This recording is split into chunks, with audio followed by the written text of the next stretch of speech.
In this video, we're going to learn how to prepare our final financial statement, the balance sheet. Remembering that we've learned how to prepare an income statement, which was that summary of revenues minus expenses to calculate our net income. In this case, our company's net income was $59,000. And also that we've learned how to prepare a statement of retained earnings, which summarizes how the company's earnings, retained earnings I should say, rise and fall as a result of net income or net losses and dividends. The final statement, again, is the balance sheet. And what the balance sheet does, and I've already written it here, is it summarizes this relationship very nicely. It summarizes the relationship of assets equals liabilities plus shareholders' equity. So on one side of the balance sheet, we're going to list the assets.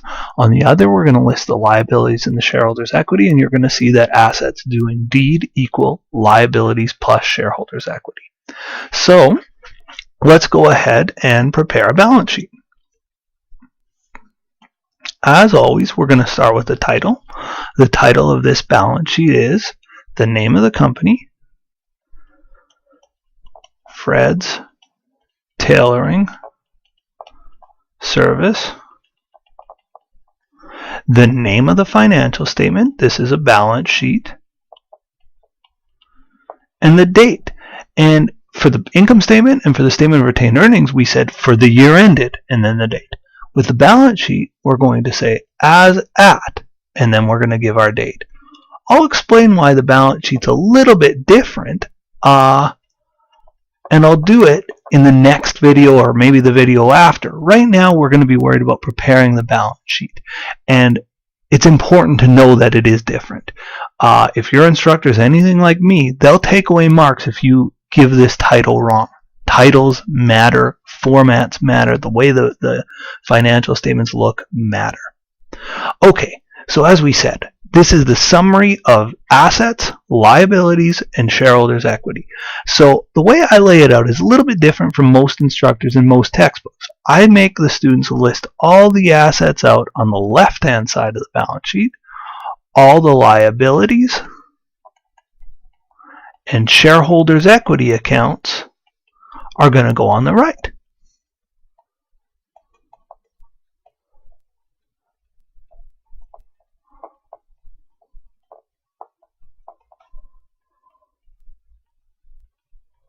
Sorry about my penmanship. Okay, so let's start with our assets. I'm going to go back to the original question, and I've actually gone to the liberty of highlighting the assets in red. So you can see accounts receivable, computers, cash, sewing machines are all of our assets as we identified way back a couple of videos ago. So, when we're writing out our assets, the order matters, and the fact that we've classified them as current or long-term also matters. We're preparing what's called a classified balance sheet, and that means we're going to distinguish between current assets and the long-term, or in this case, their capital assets. So let's list out our current assets, and then we'll list out our capital assets. But it's not just enough to list them in any random order. We have to list our assets and our liabilities in order of liquidity, and that means what's most likely to be used up first, or in the case of liabilities, which bill is going to be paid the soonest. So when I look at my assets, cash always comes first. Cash is absolutely the most liquid of assets. Then we've got accounts receivable, computers, and sewing machines. Next would absolutely be accounts receivable. We expect to collect all of our receivables in 30 days, maybe 60 or 90. Computers last more than that, so do sewing machines. So accounts receivables next. So we'll go cash, then accounts receivable. Then we've got computers versus sewing machines. This is a bit of, guesswork, but if I buy a laptop or a new computer 2, 3, maybe 4 years, my mom's got a sewing machine from the 1960s, so I think a sewing machine's going to outlast a computer. That's guesswork on my part, but let's go with it. So I'm going to list them in this order. Cash, then accounts receivable, and those are my current assets. My computers and sewing machines in that order, and those are going to be called capital assets. The reason we call them capital is because they're depreciable assets, and we'll talk all about that later on in the course. For now, let's just stick with those classifications. So, under assets, we have current assets, And we've got under that cash and accounts receivable. That should be lowercase. Let me just redo that. And our cash was 133 and our accounts receivable was 2. So let's fill that in. Cash was $133,000. Accounts receivable is $2,000. So 133 plus 2 is 135. You'll notice here, and again, your instructor might be a little different about how they want you to format things, but I would get my class to sort of list things on the left and total on the right, just as we did in the income statement. If I only had one current asset, I would write it on the right-hand side. So you can see that there's kind of 2 columns here. So our total current assets, and a lot of times instructors don't even get you to write this. I do, but again, this is very stylistic. There's different options here. 133 plus 2 is 135. That's our total current assets. We also said we have capital assets. Oops. And first is our computer, and next is going to be our sewing machine. So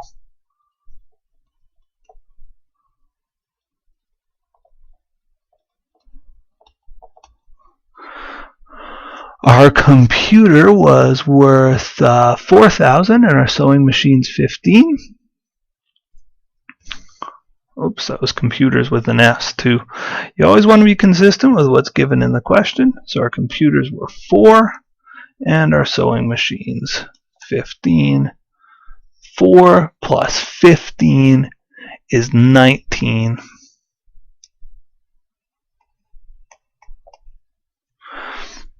And that's our total capital assets.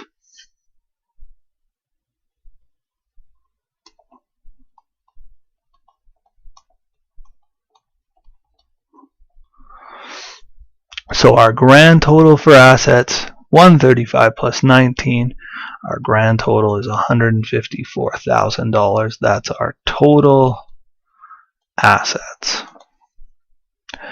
And we're on track. I shouldn't be capitalizing any of these, and I'm sorry I am. It's a bad habit. These should all be lowercase if we want to get technical here. The first letter of the line is capital, then after that everything else is lowercase. Okay, so we've summarized our assets. Because we got to the bottom line of total assets, we underline twice. Now moving over to liabilities. We've got a current liability, and we've got 2 current liabilities. We've got no long-term liabilities. I'll make those green. Here they are in kind of a greenish color there. So again, I know it's a bit of a rainbow. I think probably I can do without any color from now on. We've got short-term notes payable, and we've got accounts payable. A bit of guesswork here. Generally speaking, accounts payable comes first. If we have any like bank demand loans, they might come even before that. But accounts payable is often going to be the first current liability. Then we'll go with short-term notes payable. Again, order matters, and that's order of liquidity. So let's go under our liabilities, and we'll have our current liabilities. Now I better be careful how I write because I want to fit it all in here. And we have accounts payable, and we have, I'm going to abbreviate. You probably shouldn't be abbreviating, but I'm just worried about space. So accounts payable were 1,000, short-term notes payable were 3. So we've got accounts payable of 1,000, short-term notes payable of 3, for a total there of 4. I'm squeezing quite tight here. So our total liabilities Now, interestingly, this is not just our total current liabilities, it's our total liabilities overall. So I don't have to write total current and then total liabilities. If the titles are redundant, just write the main one. And in this case, our total liabilities are $4,000. On to shareholders' equity, and then we'll be done here. Under shareholders' equity, we just have two accounts to list. We have common shares, and we have retained earnings.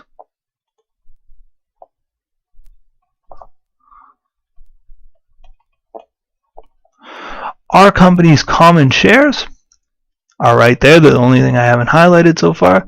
They're 30 grand. Let's fill that in.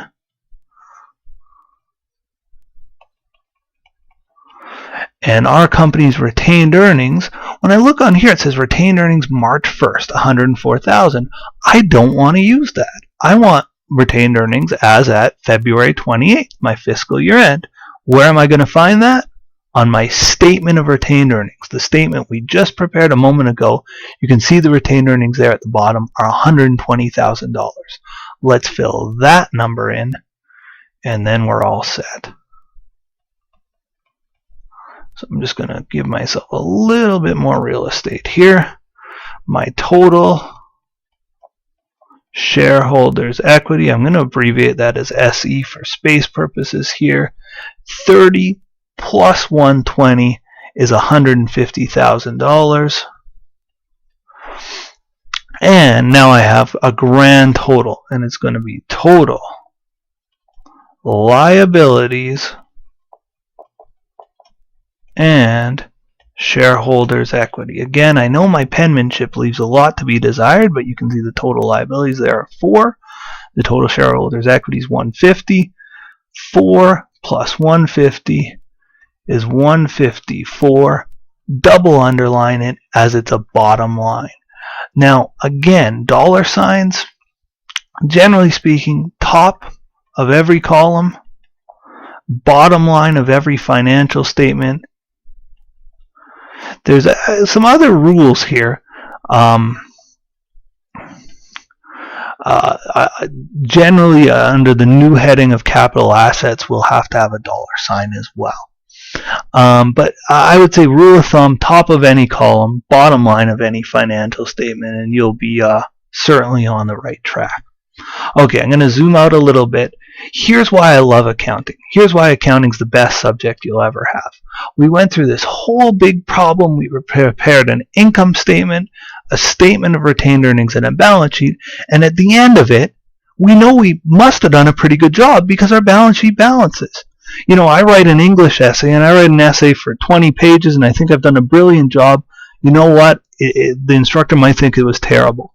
At the end of the balance sheet, if it balances and it balances to the correct number, your instructor is going to mark it right. You're going to get most of the marks, if not all of the marks. So the sun is shining, the birds are singing. We should be feeling very good about ourselves right now. Our balance sheet balances. We're going to talk more about some of the details of each of the financial statements and a bit of analysis in the next video.